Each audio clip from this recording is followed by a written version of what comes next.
All right, guys, I'm going to shotgun the last sandwich. Is that all good? So what is the best way of attacking zombies from a vehicle?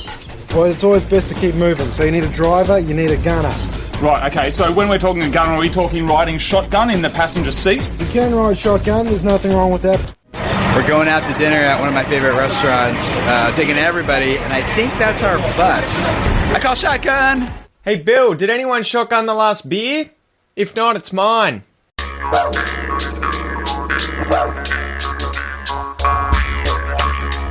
G'day, guys, and welcome to Aussie English. My objective here is to teach you guys the English spoken down under.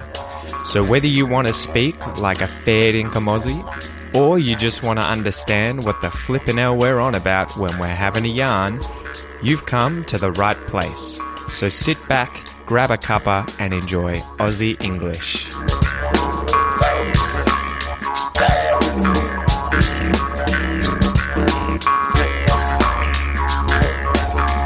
G'day, you mob, what's going on? Welcome to this episode of Aussie English. I hope you're having a killer week. I hope you're doing well. I hope you're studying hard. I hope you're staying safe, indoors away from people with COVID. And I hope that your families and friends are all safe. Hopefully this epidemic is all going to be over soon enough. I mean, it seems to be hitting a second wave in Victoria at the moment where I live, but who knows?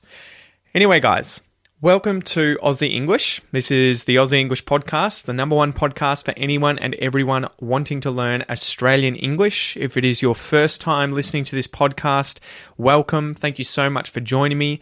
And if you're a long-time listener, welcome back. It's great to have you here again.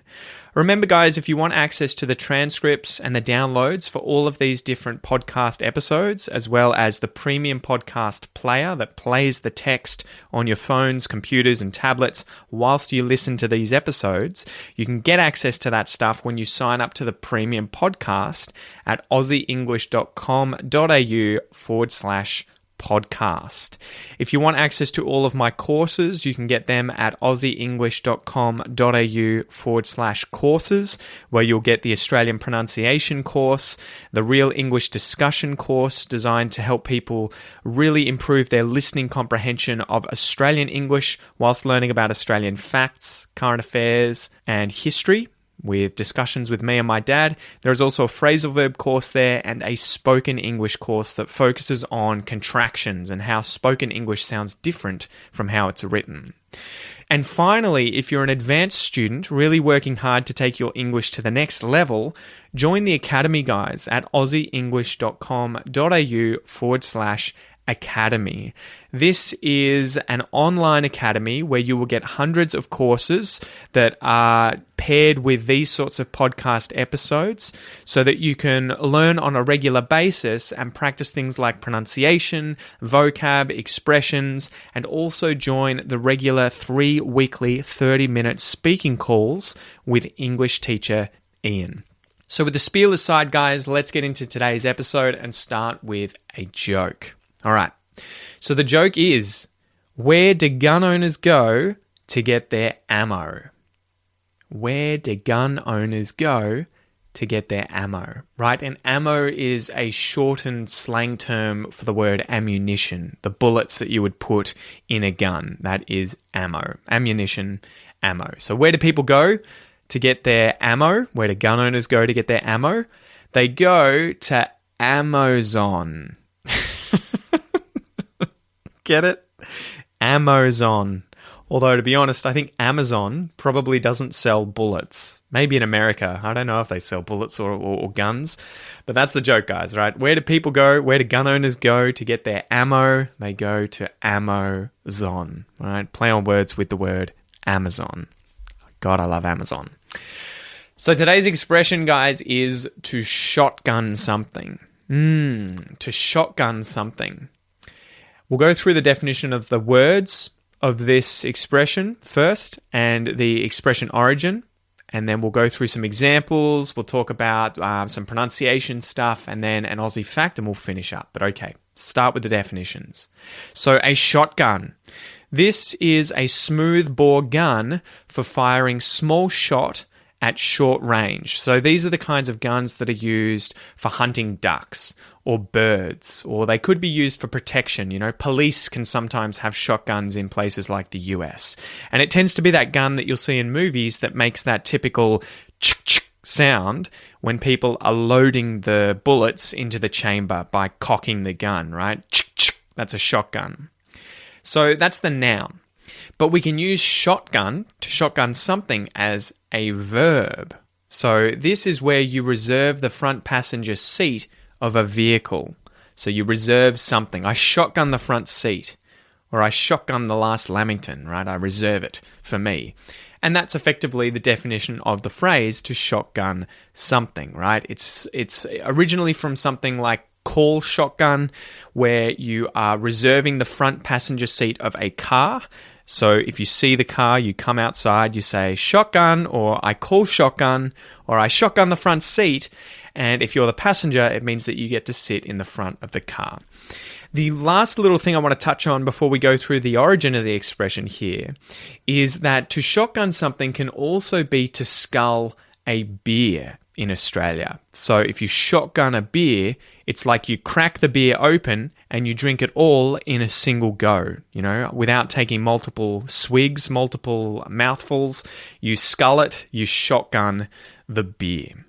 So it's an interesting origin for this expression shotgun, right? Because it doesn't really make much sense if you think about it literally. You know, why does saying the word shotgun mean that you get to reserve the front seat of a car?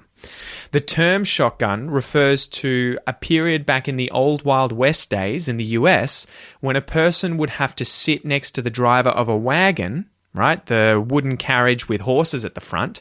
They would sit next to the driver holding a shotgun in order to protect them from highway robbers, thieves that would come out with weapons, hold up the stagecoach, hold up the wagon, say, you know, put your hands in the air and give us all of your money, give us all of your jewelry, whatever it is that you have here.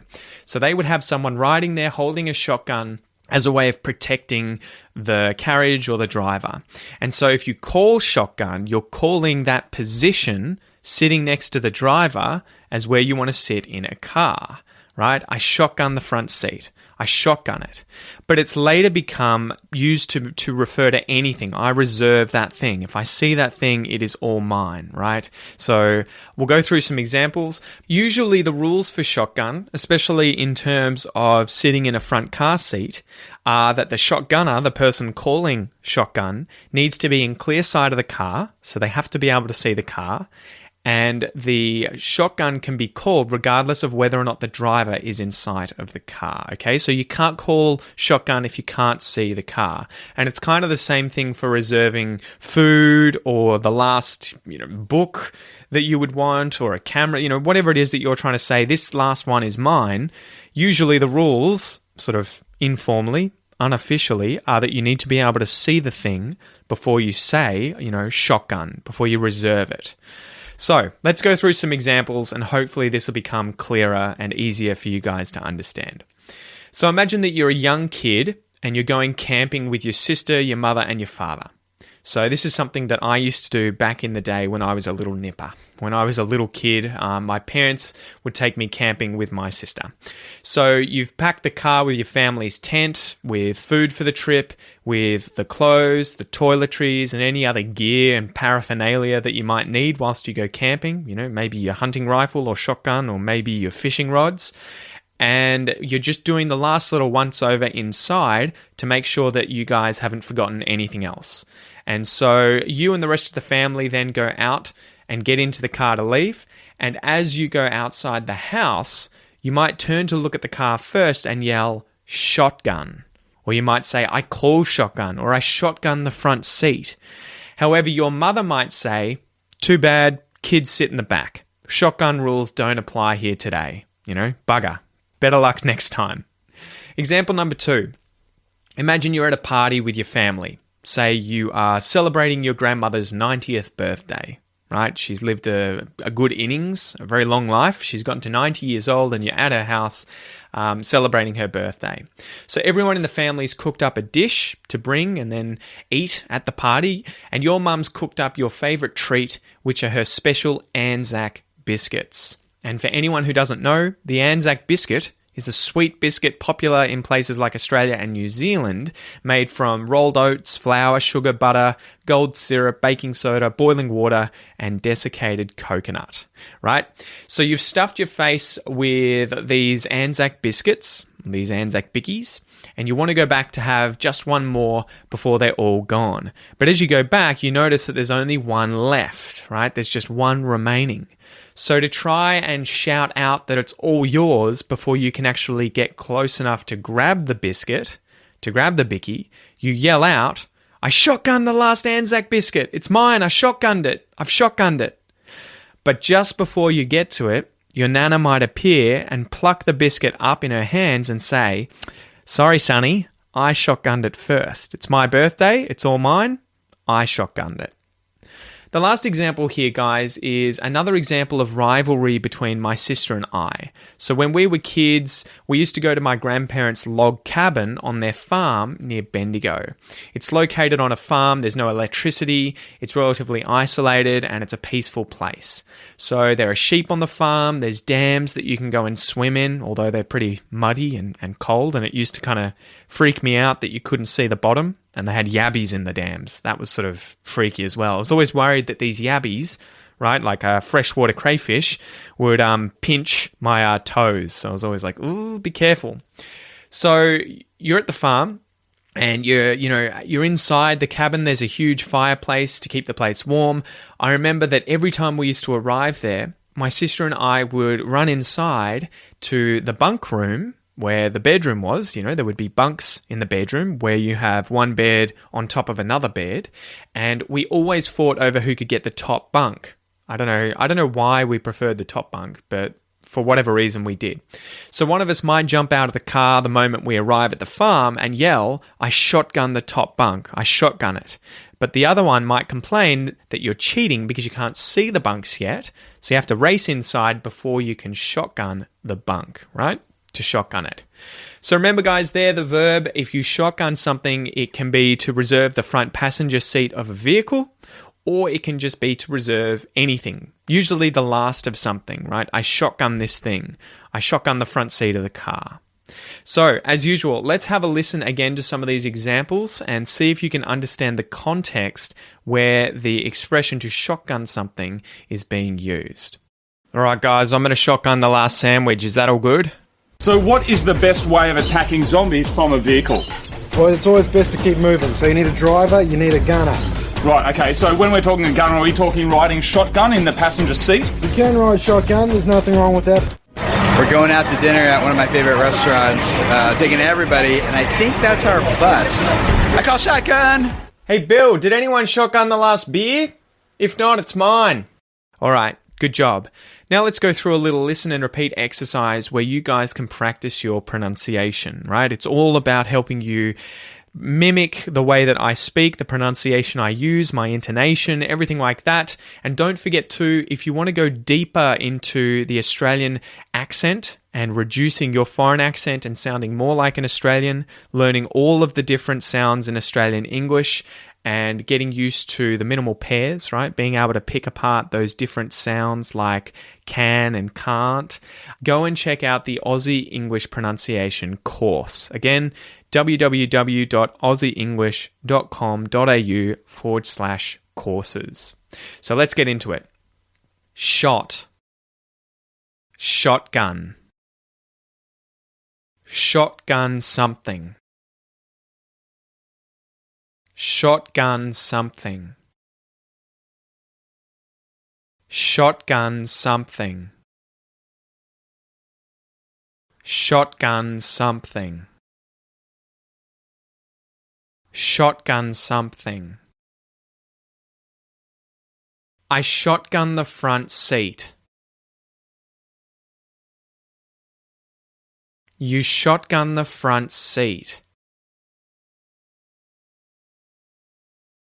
He shotguns the front seat. She shotguns the front seat. We shotgun the front seat.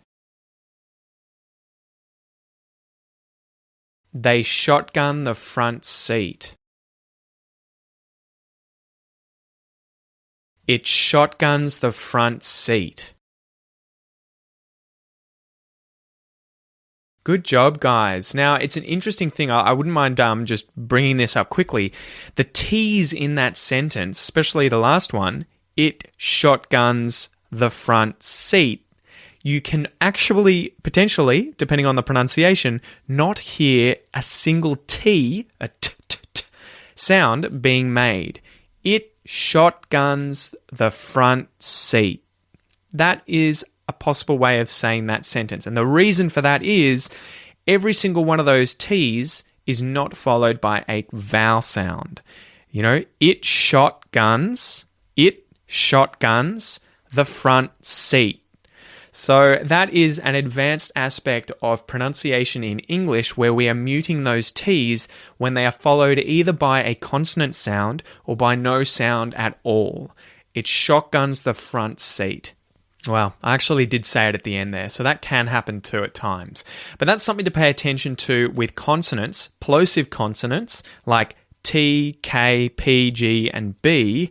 Those can be muted if they're followed by another consonant sound or no sound at all in English, okay? It shotguns the front seat. So let's get into the Aussie English fact and then finish up, guys. So today I thought we could talk about Australian bushrangers. Outlaws who could be highwaymen who committed highway robbery and often used the phrase "stand and deliver" whilst holding a shotgun. So in the early years following the European settlement of Australia, the term bushranger simply meant a person who had the survival skills required to live in the Australian bush, right? To range in the bush, to be a bush ranger. Eventually, the term changed to refer to any man, and on rare occasions woman, who had abandoned all social rights and privileges to take up robbery under arms as their chosen way of life, their way of living, their way of earning a crust. And they often lived in the bush as a way of avoiding the authorities. Many of these bushrangers ended up gaining notoriety in their usually short lifetimes, some even obtaining folk hero status such as Ben Hall and Ned Kelly. The term is now often paired with an aura of glamour in songs, legends, and films. Both in the bushranger epoch and today, whether bushrangers were heroes or villains, often depended on your point of view, and usually this was tied to your economic or social status. They could often be seen as unfortunate victims of hard economic times where persecution from the authorities drove them to crime, or as glorified highway robbers and often murderers who took to the roads as an easier way to eke out a living compared to a hard day's work. The earliest bushrangers were usually British convicts who'd made their escape from assigned service in the early Australian penal colonies of Van Diemen's Land and New South Wales. They had very little respect for the rights of others and had nothing to lose from robbery or even murder, often depriving travellers and settlers of any money, horses, food, guns, or clothing they might have in their possession. Despite being greatly feared, many of these convict escapees had very limited chances of survival in the Australian bush, and few lived very long in freedom. If they didn't die of things like exposure, starvation, or sickness, they were killed by the local Indigenous people or ended up being recaptured by the police or landowners who might have either killed them outright on the spot for being bushrangers or let them face justice at the end of a hangman's noose. Bushranging entered its glorious heyday during the gold rush period in the 1850s when large amounts of gold were found in parts of Victoria and New South Wales. Many of these outlaws jumped on this lucrative opportunity to ambush and rob any gold shipments that might cross their paths. They would also raid any wealthy squatters who had properties near the large gold towns like Bendigo, Ballarat, and Bathurst. The police of the day, at least those who remained and hadn't ditched their 9-to-5 in order to try and make it rich in the goldfields themselves, were either corrupt, disorganised, incompetent, or a mixture of all these traits, and had very little hope of subduing the bushranger threat. This second wave of bushrangers, having grown up in the Australian bush as the children of convicts, were now considerably more at home in their surroundings than their convict predecessors. They were usually native-born, currency lads and lasses, the children of free poor settlers who combined a hatred and contempt of authority with a spirit of reckless adventure. No one knows the exact number of bushrangers that existed, but at any given time there were probably in the order of several hundred active bushrangers across the Australian colonies. Some were motivated by social injustice, while others were simply eager to acquire notoriety or driven by greed, though very few ever achieved the riches that could have enabled them to escape their circumstances. In reality, most didn't survive more than a few years as outlaws. Bushrangers like Mad Dan Morgan were ruthless, vicious murderers, whilst others like Captain Moonlight or Captain Thunderbolt were admired for their reckless, gallant and daring treatment of women and given romantic names to reflect that fact. By the end of the 19th century, in the 1880s, the last of the bushrangers had all but vanished. The majority had died by violence at a very young age, often in their 20s, and those who didn't get shot by the police were usually hanged by the authorities. The most notorious names that stand out from the crowd include Frank Gardner, Ben Hall, Fred Ward, and the biggest of them all, Ned Kelly, who went on to become Australia's unofficial folk hero. So there you have it, guys. I hope you enjoyed this episode. I hope you stay safe and sound, and I will see you next time. Peace.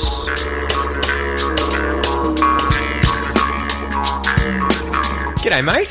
Thanks for listening to the Aussie English Podcast. If you'd like to boost your English whilst also supporting the podcast and allowing me to continue to bring you awesome content, please consider joining the Aussie English Academy at www.aussieenglish.com.au. You'll get unlimited access to the premium podcast as well as all of my advanced English courses, and you'll also be able to join 3 weekly speaking calls with a real English teacher. Thanks so much, mate, and I'll see you soon.